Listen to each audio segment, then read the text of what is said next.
What impact will the proposed measures and legislation have on tobacco smoking? We as smokers, we think it's a good thing though.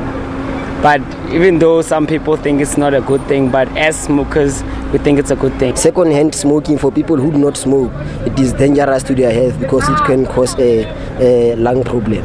Yes, so that legislation, it will benefit those people. It's never gonna motivate anyone. Have you ever seen a cigarette being advertised on a television? But people do smoke. They can increase the tax of it every month. They can say maybe a pack of a cigarette is 100 rand, but people are still going to smoke. It's good because you can smoke in your own private place. That would be good, but in public not everybody smokes, and it kind of infringes on the rights of other people who don't feel like you want to inhale smoke any other time. I think it would be a good idea because of most people are suffering from second-hand smoking, and this could be something that will help a lot of people, and mostly the young children who are suffering from being infected of this lung cancer and all those kind of things. So if things are like these are prohibited, it will actually help a lot of children and not influence them on smoking, because most children growing up and seeing their role models and their models in front of them smoking, and they think maybe it's something good or something right to do. So yeah, I think it would be a great idea if that thing could happen. Well, 7 million people around the world die annually as a result of tobacco use. Now, the 17th World Conference on Tobacco or Health, or simply WCTOH, was held in Cape Town, South Africa from the 7th to the 9th of March in 2018, under the theme of Uniting the World for a Tobacco-Free Generation, recognizing that tobacco control is a global issue, crossing all geographic boundaries. Now, some 2,000 delegates and representatives from over 100 countries attended this conference. It's notable that it's the first time the conference is ever held on African soil. Now held once every 3 years, the WCTOH is the premier international conference on tobacco control. Now this conference is a call for a collective resolution to fight tobacco by working together and integrating tobacco control into our health and development goals. Now it's only by coming together that we'll truly be free of tobacco. Now our topic for today therefore is tobacco or health. Now, to help us unpack this, we have an expert panel comprised of the Acting Director of Health Promotion from the National Department of Health, a pulmonologist, the 17th World Conference on Tobacco or Health Youth Conference President, the CEO of an organization called TAG, or Tobacco, Alcohol and Gambling Advisory Advocacy and Action Group, and then, of course, we have the co-founder of Africa Harm Reduction Alliance, or simply ARA. Now, you can be part of the show by asking the panel some questions or simply just sharing your views with us.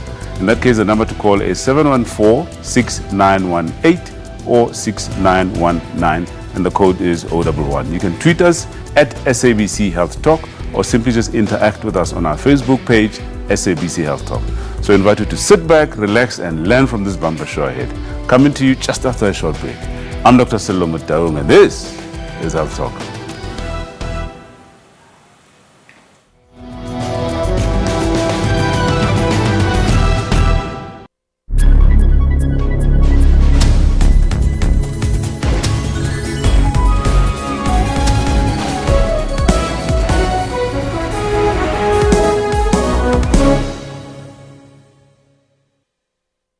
MedShield Medical Scheme, we don't just talk health, we do health. SMS MedShield to 33023 or talk to your broker to get your kind of care. After a horrific accident, major questions were asked. So step one, I asked myself, do I really want to die? And my answer to that was, I'm not sure. And then step two was, do I want my parents to bury me? And the answer to that was no. Learning kept his brain in full action on how the brain works. When I was in hospital, right, as I was saying, to catch up with my peers, I started to become obsessed with memory techniques and how the brain works and how we retain information. Touching lives is his continuous mission. I now work for a non-profit where we deal with access issues regarding kids with disabilities and persons with disability. We're busy working on beach access. Being wheelchair-bound did not stop fun in his life. I party in a wheelchair, I laugh in a wheelchair, I smile in a wheelchair. For all your uplifting stories, catch Bupilong every Friday.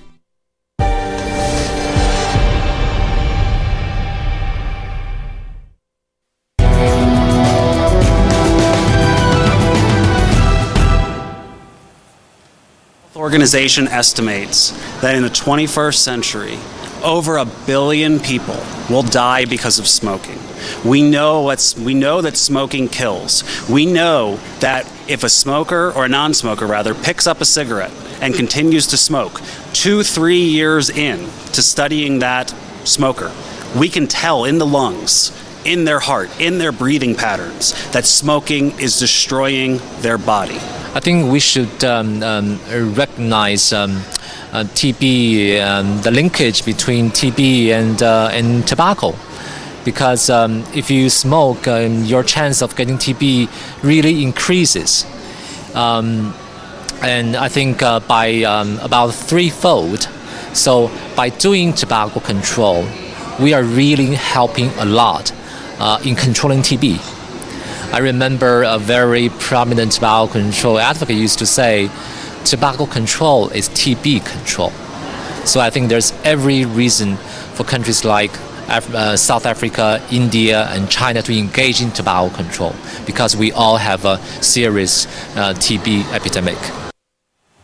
So we do have a serious tobacco problem, just apart from all other diseases. And anyway, that's what we're going to unpack today, tobacco or health. And I'm with my special guests. The first up, starting with the lady on my left, and Dr. Inge Kleinhans. Now, Dr. Kleinhans is the 17th Conference on Tobacco or Health Youth Conference President. Welcome to Health Talk, Inge. Thank you. Good morning, and thank you for having me on the show this morning. So yes, I was the first youth conference president of the 17th WC2OH conference, the youngest so far in the history of the conference as well. Very commendable, isn't it? Yeah? It's really something to look up to. I think it's an example I wish to set for my followers that would follow up on my work. And basically the goal of our conference was then to have a day before the main conference which focused on the younger population, which is the core target at the moment, especially in our African continent or context as well. So it basically revolved around our scholars. We had a scholar program that ran with the youth conference, where we went into local communities in Cape Town itself, and there we started what we call the tobacco-free generation. Okay, we're going to come back to the details, but this was just the one day before the conference. Exactly. All right. Now, Inge is not alone, Dr. Inge Kleinhans. We also have Me Lorato Mahura, who's the acting Director of Health Promotion within the National Department of Health. Welcome, Me Mahura. Thank you very much, Doctor. Okay, and we also have, of course, Dr. Muremisi Mukansi, who's a pulmonologist and head of ICU at the Helen Joseph Hospital, which is under the University of Witwatersrand. Welcome to Health Talk, Dr. Mukansi. Good morning to you, Dr. Mtaung, and the viewers. All right. Perhaps let's stay with you. I mean, that introductory clip that we played, made reference to the ill health that tobacco is causing, our nations generally. From your perspective, I'm sure you do come across in your profession the other end of the spectrum, as it were, people that have been adversely affected by smoking. What are the sort of conditions that are commonly associated with smoking? Yeah, thanks for the question. It's quite a myriad of conditions that it causes. That I'll start from the mouth, that you can get cancers in the mouth, and as you move further down, you can get infections along the air passages, so the viral infections, and of concern, like in the highlight, is tuberculosis. Pneumonia is another illness that can come as part of this. So all the infections that happen there, the reason for that is that the clearance mechanism in the airway gets disturbed by smoking. So the brushes that are there to take away the bugs, the dust and everything, they get slowed in their functioning. And as a result, the germs accumulate there and then they lead to diseases. So you can get lung cancer as well. And one thing that we all worry about because of its effect to elderly people or to people of older generation after smoking is emphysema and chronic bronchitis, that which we call COPD. It also may worsen asthma because it causes the obstruction and the inflammation and secretion, so those that have asthma would have a problem. Let's go to the heart, and the heart conditions can get worse, especially when you look at that which we call heart attacks or ischemic heart disease, because of its narrowing, and there's quite significant benefits if people stop smoking.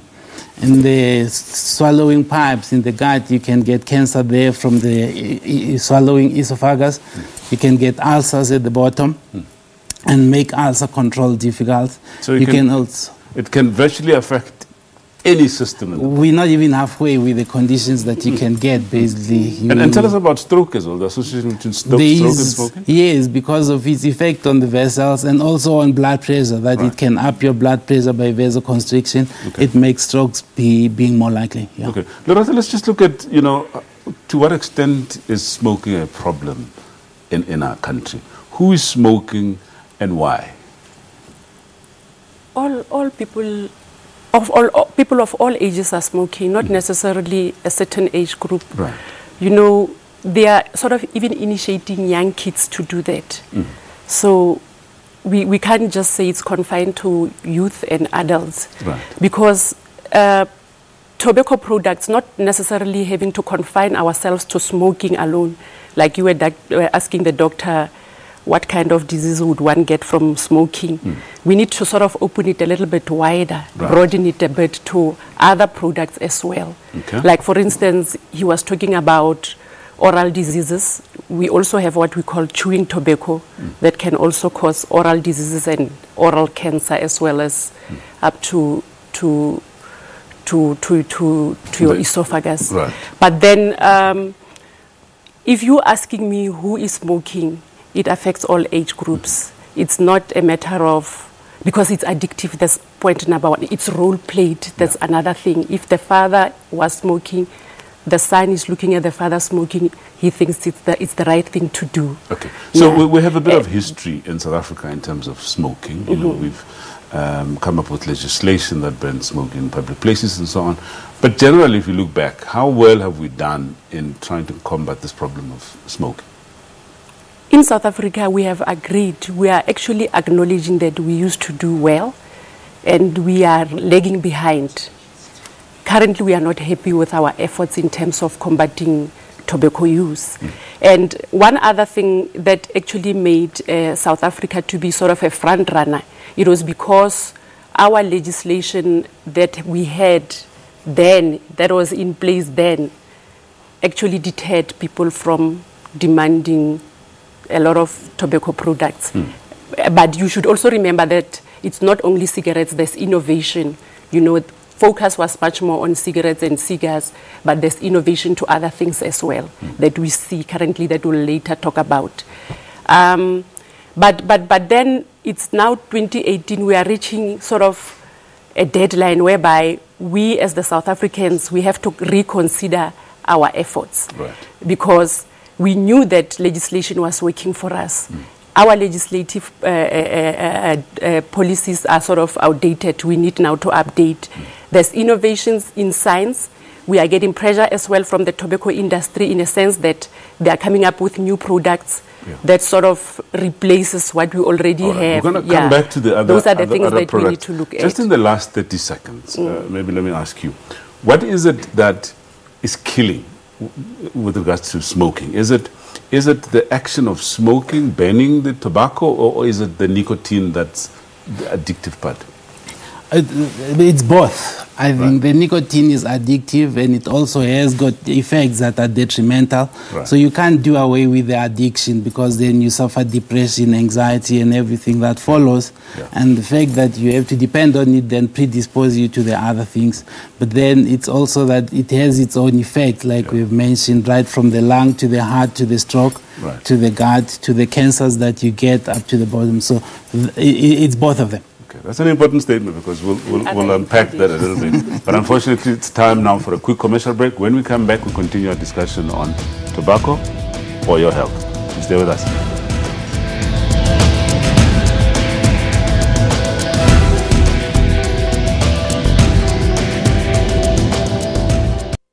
SABC is the official broadcaster of the 2018 FIFA World Cup Russia. At MedShield Medical Scheme, we don't just talk health, we do health.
So what is the one thing that can be done to reduce tobacco use? The single most important step for reducing tobacco consumption is making tobacco less affordable. That means increasing the taxes on tobacco. Particularly relevant in Africa, where people are poor and therefore are much more price sensitive than people in rich countries. Increasing the taxes on tobacco, making it less affordable, is a critical step. Tobacco industry are criminals. I think we need to do a lot more to make them accountable and liable for the harms that their products are doing. How many other corporations can we name whose products actually kill people when used as intended? And this is a global industry that is expanding into poor countries, particularly targeting low to middle income countries, and we need governments to be a lot tougher. If one thing I can do to change the tobacco epidemic at this moment, I think it's still tobacco industry interference. We are seeing the interference in every country we're working. Whenever there's a progress in tobacco control, the tobacco industry is always there to interfere, to stop the policy from being adopted, and to stop the policy from being effectively implemented. There's one thing we can do. I would rather the tobacco industry to be completely kept out of the game. Taxation. The more expensive the products are, the less they appeal to women, to young people, to poor people. And that begins to reduce prevalence almost immediately. We have so much evidence that it really works. If you really deconstruct it, it's easy to do. Because governments are the most powerful institutions in their countries. They can set tax policy. We know that it works, so why isn't it happening? It isn't happening because the governments are sometimes appealed to by the tobacco industry on the basis that they're creating jobs. But when you tax the products, that money doesn't disappear into the ether. It comes back again, and people use it for eating out. People use it for buying shoes for their children. The money doesn't disappear, but the tobacco prevalence goes down when tobacco is properly taxed. All right, so these are some of the experts that, attended that WCTHO conference in Cape Town recently. Well, that's what we're going to be talking about. What is it that can be done to reduce tobacco use? And with me in studio, we have Dr. Inge Kleinhans, who was the youth conference president for the WCTOH. And we still have Lerato Mahura, who is the acting director of health promotion within the National Department of Health. And it's a pleasure to welcome Peter Yuko, who's the CEO of TAG. That organization, TAG stands for Tobacco, Alcohol and Gambling Advisory, Advocacy and Action Group. As you can tell, it's a long word, but we're gonna just use TAG. Welcome to Health Talk, Peter. Thank you very much, Stella. All right. Before that, I believe we have a caller on the line, and this is Francois van der Merwe from Tobacco Institute of South Africa. Francois, are you on the line? Yes, yes, Doctor. Good morning. I am on the line. Well, welcome. You perhaps have a comment or two to make on the subject? Thank you, Doctor. I'm actually not the caller. I was invited to your show, so I appreciate that, and I would like to thank you very much for that. I apologize for not being able to be there in person. And the reason for that is actually I have a very important meeting with a government agency, South African Revenue Service, to talk about the very issue of illicit trade in tobacco products, which actually undermines the very reason why the health community is working on. If I tell you that a quarter of the market in our country is illicit, and in certain channels 50 to 100%, where cigarettes can be sold as cheaply as 5 to 6 to 7 rand a packet, where the minimum collectible tax is 17 rand 85. It's accessible to the youth, it's accessible to the most vulnerable, and these are because of unscrupulous manufacturers who do not declare production to government and therefore flooding the market with cheap products. So this is a huge problem, and we're busy to address that. So apologies for me not being there. So how are you planning to address that? Pardon me for interrupting. What is basically your recommendation to the Revenue Service? Well, I'm going to make a whole raft of recommendations to the Revenue Authority today. We need a whole-of-government approach on the whole tobacco issue. but Revenue Authority specifically has the mandate, and they need to get tighter controls over manufacturers who do excise manipulation, who do not declare their production, defrauding the government of 5 to 6 billion rand a year, and being able to put products on the market for cheap. And that is the very practical things that we need. They need to get customs officials into factories. There is very good technology today, which is controlled by SARS, to verify the volumes, to ensure that all volumes are produced, so that people cannot put products on the market for cheap, because this is a major problem, and it undermines the health agenda. It undermines the legitimate industry, which makes a huge economic contribution, and so on and so forth. So it is just an area which needs serious and urgent attention. Okay. Francois van der Merwe, thank you so much for your contribution. All the best.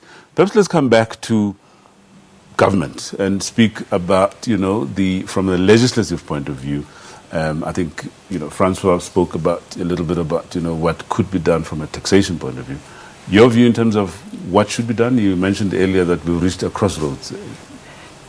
Taxation is one of the measures to control tobacco that happens to be very easy to implement for the government sector. It doesn't require a lot of resources, and if done correctly, it must be done over a period of time, year in, year out, not like you do it for year 1, year 2, then you cease year 3 and 4. It has to be done continuously. And then the other thing that we are also advocating for is to make sure that they look at both excise tax as well as retail tax. Okay. When the tax goes up, obviously the price will go up, and the users will not be able to use the products. And then the other thing, if that is correct, because we have statistics for South Africa that has shown that when that happens, demand goes down. Okay. It's not like let's invite a comment from Peter. Peter, you from TAG, perhaps you may have a comment or two to make on this. Well, remember one simple thing: the tobacco industry exists for only one reason, and one reason only. And that is to make a profit to pay shareholders dividends. That's the only reason. Francois speaks for the tobacco industry. But isn't that all businesses, though? Yes, but there's a big difference. Right. First of all, we have a treaty, the Framework Convention on Tobacco Control, and Section 5.3 deals with tobacco industry interference and influence. And what Mr. van der Merwe is doing is contravening that treaty. Indeed, SARS, in meeting with him, without publishing minutes and so on, is contravening that action. Remember, they want to make a profit. They want to influence SARS to suit their pocket. And he mentions figures of 25% illicit trade. They've been saying that since 1997. I don't believe a word that they say. It's very important. But there's an additive to the tax thing, and the evidence is becoming more and more clear. I'll expand on what Lerato said. The tax measures must be changed so that the structure is not based on retail price, but whatever the structure is must be applied consistently, so that it progressively makes tobacco products less affordable. That's the one major issue. The rest is a package. We can talk about it, graphic health. What about from the production end? How do you make production more difficult? Or is it an area that we should be looking at? Well, that's an important comment, because remember that cigarettes are made by machines, not by people. So when the tobacco industry talks about unemployment, that's not true. Machines make cigarettes. It's not a matter of interfering with production, but it's a matter of applying tracking and tracing. It's also in the Framework Convention on Tobacco Control. We must have control over the products, and the round tripping, again, Mr. van der Merwe did say that there are manufacturers that call it round tripping. They invoice things as if they're going to be exported, and then they aren't, so they call it euphemistically DNP. Isn't that a nice phrase? Duty not paid. Who supplies the smugglers? Who supplies the criminal syndicates? It's been shown around the world. The formal, legitimate, I say legitimate in inverted commas, tobacco industry, the tobacco manufacturers. Let's get back to the conference and speak to Dr. Kleinhans. Now, the outcome of that first day, and clearly you're focusing on a very important sector, the youth. What are the views that are coming through, at least that came through, in terms of, how to reduce tobacco usage? So what we basically aimed for was to have the day where we had the formal conference, where we had 9 provincial leaders from every province in South Africa present at this meeting, and we actually equipped them and all the delegates present to fight the fight together and to take it into their local communities. And just to see a response to what our day actually propagated was to go into the community in the local area where the conference was facilitated.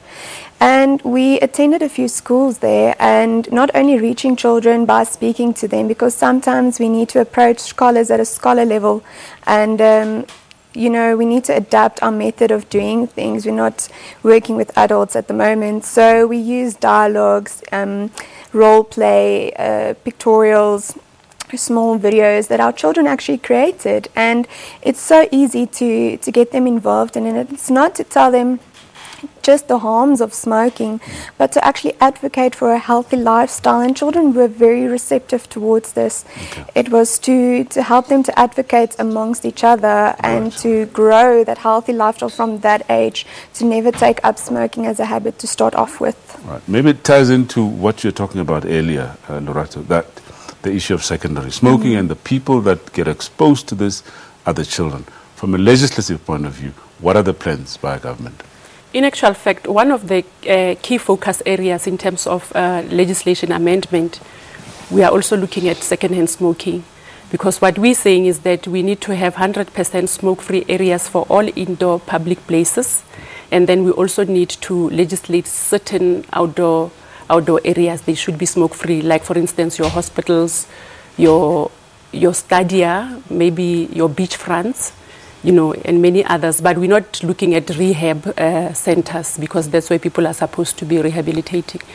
And what we concerned about is that normally when the tobacco industry sort of market their product, they will say, we have come up with a new product that is no longer producing smoke. We are now vaping. But the emissions for vaping are also, it's a good point to stop our discussion at this, because we need to go for a quick commercial break. We are going to come back to the issue of vaping. Okay. But time for another quick commercial break. When we come back, we focus now on smoking cessation. Please stay with us.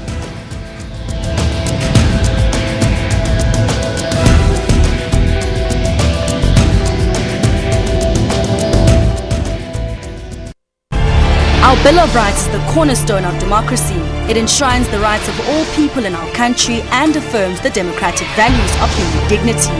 SABC News celebrates Human Rights Month in the year of Madiba. Hashtag Know Your Rights.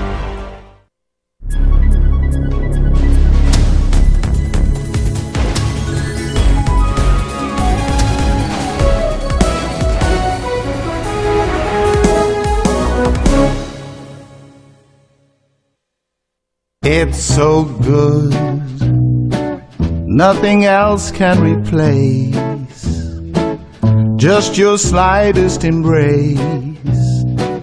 And if you only would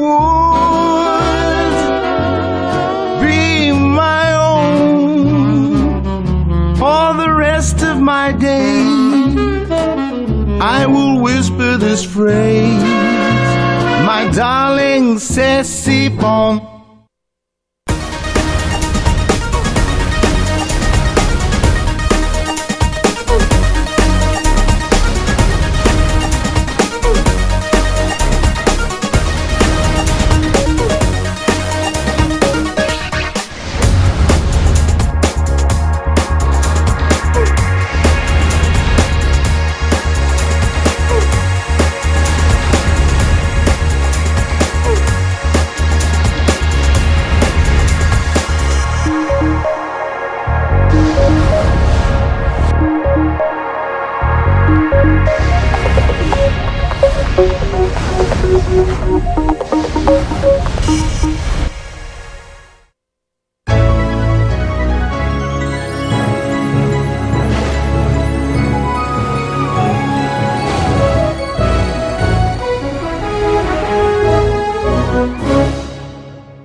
I am pro-vaping for public health reasons. We don't know exactly how much less risky vaping is than smoking, but the Royal College of Physicians and Public Health England, the two biggest agencies in the UK, say at least 95% less risky than smoking. So 95% less risk of cancer, heart disease, respiratory illnesses and so on. And that's a huge potential gain. When somebody switches from smoking to vaping, their risks go right down, their welfare goes right up, they save money. It's a fantastic outcome for them. And, you know, if we can get people to switch, there's a great public health win that we can get from that. So it's got to the point now where the British government is so enthusiastic about this, it's actually advertising e-cigarettes and vaping on television to persuade smokers to switch in order for them to quit smoking, get the public health benefits. We've already got more than 100 countries in the world who have put graphic health warnings on cigarette packs, which is a significant progress compared to 10 years ago. We've also got 8 countries in the world, led by Australia, Ireland, France, who have introduced plain packaging, which is even more effective than the regular graphic health warning.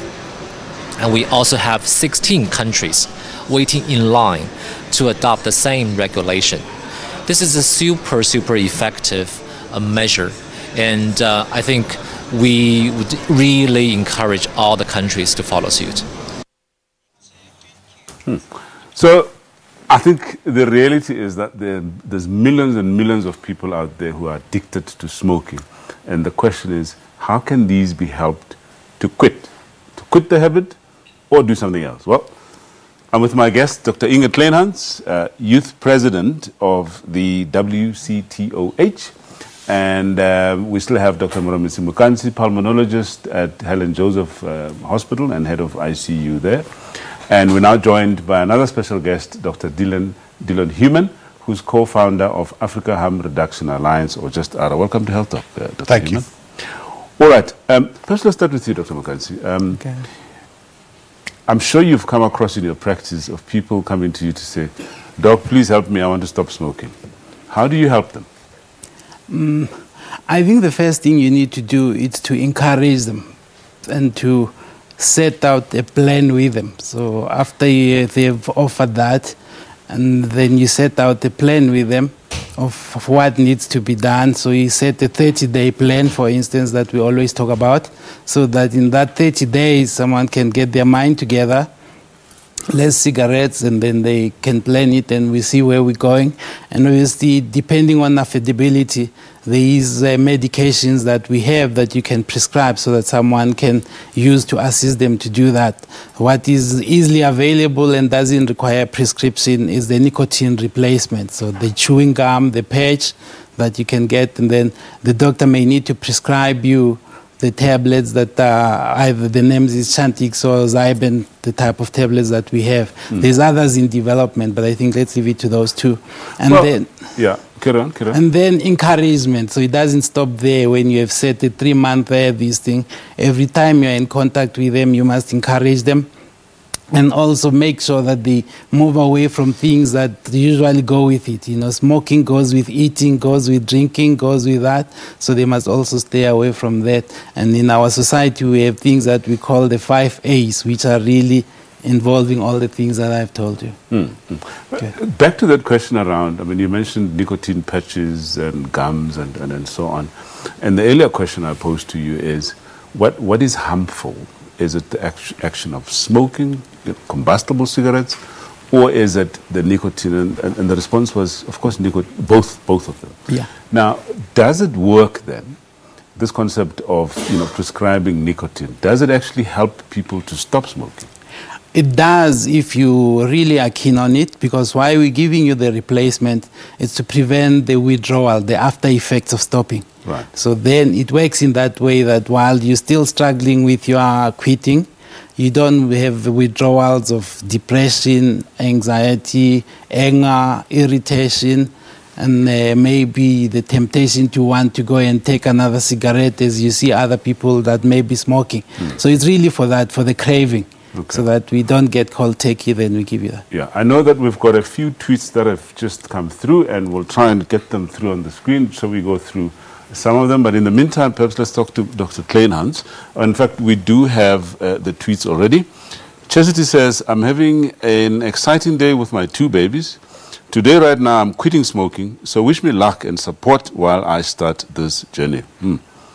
And Fishing with Dom says, I tell you what, one of the best things I've ever done was quitting cigarette smoking. A Litter says, to keep smoking cigarettes and get lung cancer at 48, or to deal with his migraine from quitting for another 3 days? Decisions. Tweeten says, I can't stop thinking about eating, and I used to eat like a bird. All I want is more food and more food. Now I know why people gain weight after quitting smoking. And Ferry Kim says, oh, I think I'm over my recent mood. Yeah, sometimes I get depressed and negative. I've been quitting smoking for the last week and a half, so that probably explains the recurrence of my post-breakup of bitterness. But no, game is not over. No, game is not over. Ready to crawl slowly upwards and to hope.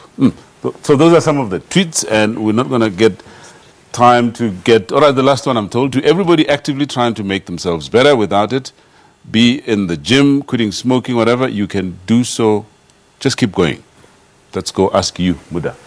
All right, so let's come back to you, Dr. Kleinhans, and talk about the youth. I want to come back to Dr. Human a little bit later, but let's talk about all of these issues around discouraging smoking, especially the youth, because I would imagine you'd agree with me that ideally you want to stop people from starting the habit in the first place. Just give us your thoughts around that.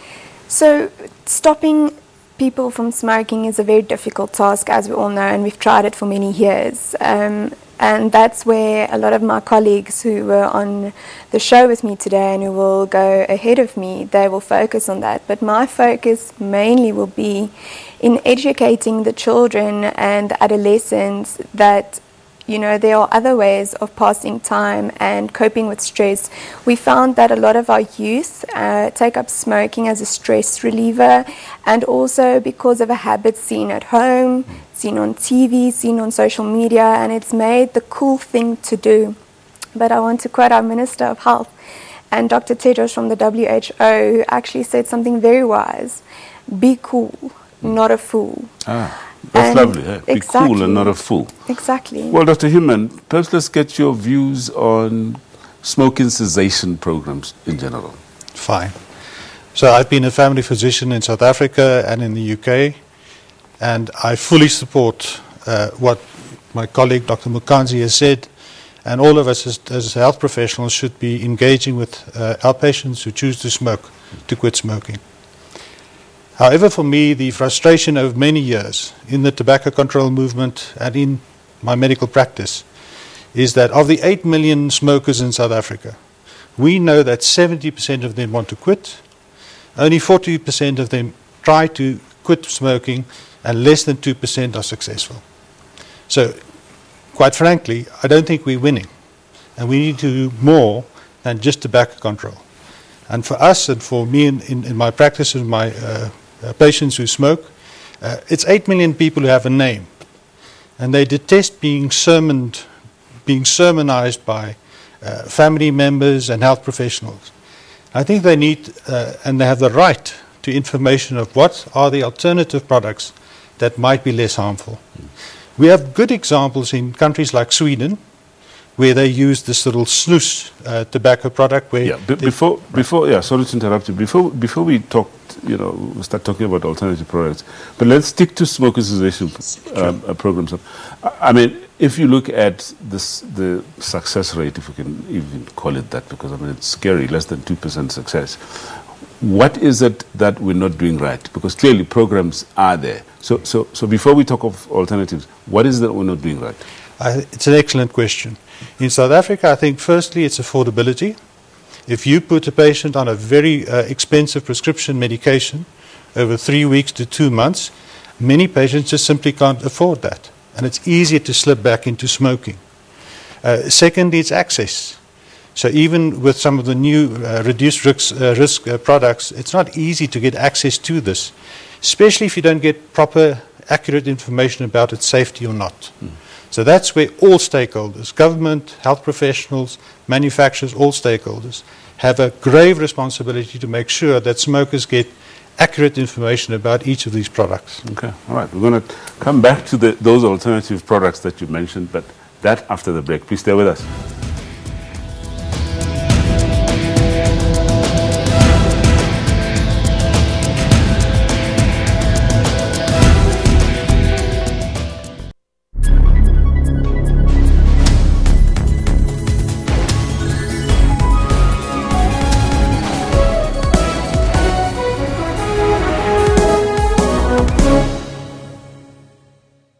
MedShield Medical Scheme doesn't just cover you when you're ill, we'll help you stay well.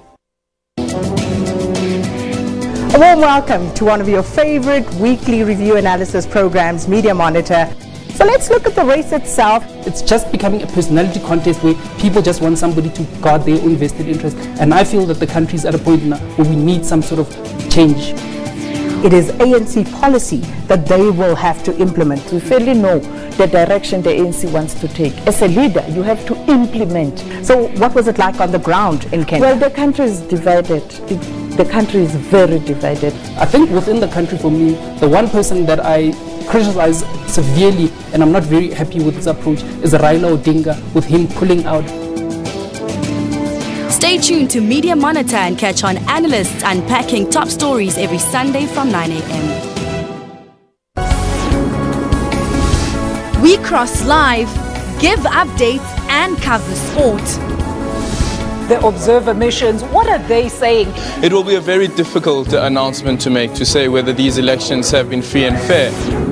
1 in every 100 people are diagnosed with arthritis daily. In an effort to raise awareness, a handful of elderly women, they took to the streets of Soweto to stretch their fight against the ailment. Western Province upset the Sharks by 33 points to 21 to be crowned the 2017 Currie Cup champions at the Kings Park Stadium. In Durban.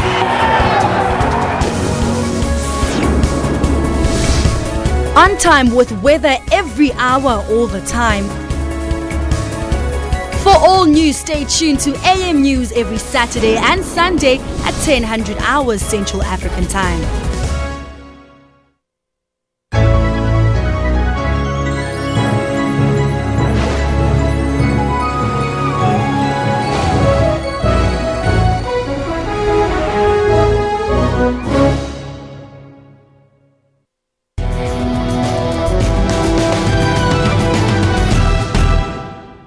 Vaping is at least 95% less hazardous than smoking. So at its worst, we still have more to know, but they looked at all the toxicology, all the science, and said at worst, this product presents just 5% the risk of smoking. And as a result, smoking is plummeting in the UK.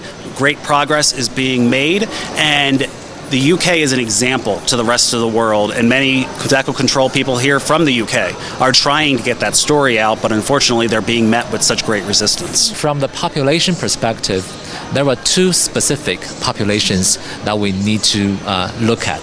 The first one is children.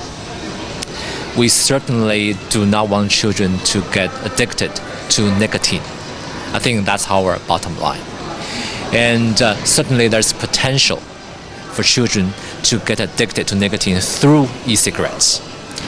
And there's been accumulating research evidence from around the world, not just from one country, that e-cigarettes can act as a gateway product, which means for children who have never smoked any tobacco products, if they try to use e-cigarettes, then their chance of getting addicted to nicotine is increased. There's been research evidence accumulating. So I think this is a legitimate concern for children. And the second population we need to look at are adults, smokers mostly. Whether e-cigarettes can help them quit smoking, can be used as cessation aid. Are they effective? This is a very big question. There's been a lot of research trying to look at this question, but I'm afraid the answer is still not definitive. We have seen research, some research evidence has shown that by using e-cigarettes, some smokers might be able to quit. But we have also seen some other research evidence which shows that smokers may end up being dual users, which means they did not quit smoking, but at the same time they're still using e-cigarettes. So there are divergent views on the issue of, alternatives, and these are the vaping, the e-cigarettes, and so on. But to help me with that, we have somebody who knows a lot more than I do on these things. We still have Dr. Dillon Heman, who is co-founder of ARA. Dr. Dillon, you started talking a little earlier, in the previous segment about these alternative products. Just take us through some of the ones that are currently available. Fine. And the rationale behind them. Just firstly on harm reduction, this is a practice where smokers who are not able to quit, or who are frankly not in a position to quit smoking altogether, to come with an alternative product to help them to either switch and then eventually quit, which is all of us want that as the main objective, but it's to help them. So there are different countries where different products are in play. Sweden has had 40 years of the snus, which is a small, it looks like a tea bag with pasteurized tobacco that they use as an oral tobacco, and they have much lower rates of cancer and other heart and lung diseases linked to smoking. Vaping products are obviously now in vogue also in South Africa. We have 8 million smokers, as I said, about 200,000 vapors, and as your clippers mentioned, it's not as if we have full settled evidence on whether they are safe or not. But what we do know is that in comparison with ongoing smoking of combustible cigarettes, they are safer. All right. And I'd like to give one more example. Sure. In Japan. There's a bit of a public health miracle in play at the moment, because over the last year, 21% of smokers have switched from combustible cigarettes to so-called tobacco heated products, which is another example of a potential tobacco harm reduction product. Okay, let's get it. I suppose there's three issues. One is the issue of effectiveness in smoking cessation. The other is about the safety of the products, whether or not they're completely harmless, and the other is whether or not it works in trying to reduce the general harm that we're talking about. Perhaps let's get a response from Peter. Well, let's unpack this. First of all, ARA is sponsored by the tobacco industry, and Dillon mentioned a heated product. But is that fact? Are you sponsored by the tobacco companies? We are. In the past, we've done project with not the tobacco industry, the vaping products industry, and in the future, we would like to engage with manufacturers that support the Framework Convention, that are against tobacco smoking of combustible cigarettes, and that are willing to underwrite the harm reduction principles in tobacco. All right. So sorry. Well, let's unpack that again. So sure. Confirmation, they are funded to some degree or another by the tobacco industry. That heated product is a product of a major international, probably the largest manufacturer of combustible cigarettes. And ARA is promoting that product. You've got to ask yourself why. The other thing is that alternatives, if the die-hard smoker won't quit smoking, then let him use an electronic cigarette. But evidence published very recently by Howard College in London and Cancer Research UK, very clear, and this is what the tobacco industry wants. Those youth between the ages of 11 and 18, and they studied 1,152 of them, who experiment with electronic cigarettes and vaping devices, the electronic nicotine delivery systems, as they're now called. Because of their deliciously sounding fruit flavors and exotic names, youth are attracted to them. So they start using them. They get addicted to nicotine. Those who experiment with electronic devices are 12 times more likely to move on to regular combustible cigarettes. 12 times. That's what the tobacco industry wants. Increase the chances of the youth becoming smokers. Let's talk about the harm reduction. There is a lot of evidence there that shows that there is some harm reduction because electronic devices don't produce tar, for example, which is the cause of lung cancer. But, Cello, if you and I were standing on the motorway and we got hit by a 1,000cc small entry-level car doing 60 kilometers an hour, or we got hit by a 25-ton truck doing 100 kilometers an hour, which way, pray tell, would we be less dead? Interesting question. I'm going to give that to you to respond. But before that, let me get the government's view on the issue of vaping and e-cigarettes as alternatives. Is there a position, official position? We're wondering, why is it designed like a cigarette? Expand a bit further. If the intention is to keep certain levels of nicotine because a person is already addicted, why is it designed like a cigarette? Why is it promoting the smoking behavior? Why is it marketed to even those people out there that have never started to smoke? So is it really a device that is used for quitting? Dr. Hillman? If I could counter with another analogy with Peter, we're absolutely in the same boat in terms of tobacco control. But in terms of tobacco harm reduction, I would say the analogy is we're in a building which is on fire. In South Africa, we have 8 million smokers who are desperately looking for a fire exit, and we shouldn't be blocking the fire exit. If it is 95% safer to use a vaping product, I would advise every one of my patients to switch. Obviously, I would start by the tobacco cessation classic therapy. If that doesn't work, I would most certainly, I feel it's my ethical right and duty to tell my patients that there are other products that are less harmful and might help them to quit. But what about the risk of... That's obfuscation, Sello, and avoids the issue of youth take-up of smoking. Ask yourself this question: why do the major tobacco manufacturers, cigarette manufacturers, now own the electronic cigarette companies? Why are they promoting it? Because they know it increases the risk of smoking and, as Dr. Kwan mentioned, dual use. That's the truth. Your last comment? Well, I'd say that the industry in itself is also evolving.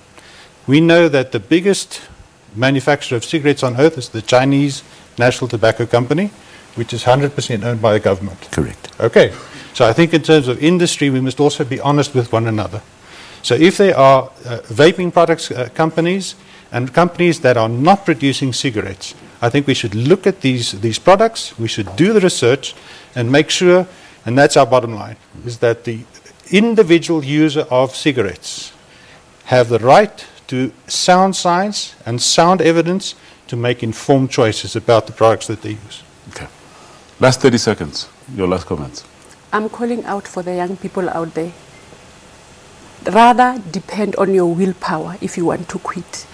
Because you've heard that it's not 100% safe to switch on to something else. We're not too sure of the nicotine levels in the e-cigarettes. We're not too sure about their concentration. So we're not even too sure about what the emissions are doing to the people that are around you, but we know the ingredients thereof are toxic. So they can't be good even for the people around. Do you have evidence to that effect about the toxicity of the... Yes, yeah. Peter can allude to that one. Let me give you the last 10 seconds. Very simple. The tobacco industry manufactures a product that kills people, and they know it. And they want people to replace those who die and are killed by them to start smoking again so they keep a sustainable business. It's a bad, bad business for economy, for people, for public health. It should go. Well, I just wish that we had 3 hours for this because it's a vibrant discussion. I want to thank you all so much for your time and contribution. And of course to our previous guests, Dr. Inga Kleinhans and Dr. Muremisi Mukansi. Well, folks, that's how we come to the end of our show today. And I hope the message is as clear as it can be, that at least one thing common, that smoking is bad for your health. I'm Dr. Sello Mutang. We're back on your screens in a week's time, same place. And until then, please do take care.